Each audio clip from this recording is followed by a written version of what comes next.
Apply grout to kitchen floor tiles by packing full, even mortar into joints and cleaning excess immediately to prevent voids and staining. Start by mixing grout to the consistency of peanut butter, then let it slake for 10 minutes and remix lightly before use so it hydrates evenly. Use a rubber grout float held at a 45-degree diagonal to the joints to force grout deep into the gaps, working small areas of no more than 1 tile length at a time to keep grout from skinning over. Press firmly and repeatedly along the joint, then hold the float at a steeper angle to scrape excess off the tile surface while leaving the joints full and slightly proud of the tile face.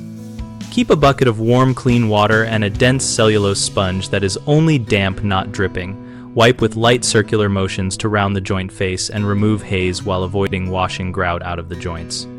For large or textured tiles, consider a grout bag or backer rod for wide joints and follow with the float method to compact the grout. For narrow joints, use a sharpened corner of the float or a specialized grout finishing tool for crisp edges. Always allow initial set time recommended by the manufacturer before final buffing and seal after full cure to prevent discoloration and staining. Common mistakes include underfilling joints, which leaves voids and weak bonding. Prevent this by repeatedly packing grout into the joint and then probing with the edge of the float to verify fullness. Leaving excess grout on tile faces can harden and cause permanent haze. Remove most excess at a shallow float angle and start sponge cleaning immediately using only a damp sponge and frequent rinsing. Overwatering during cleaning will wash out joints and weaken the grout.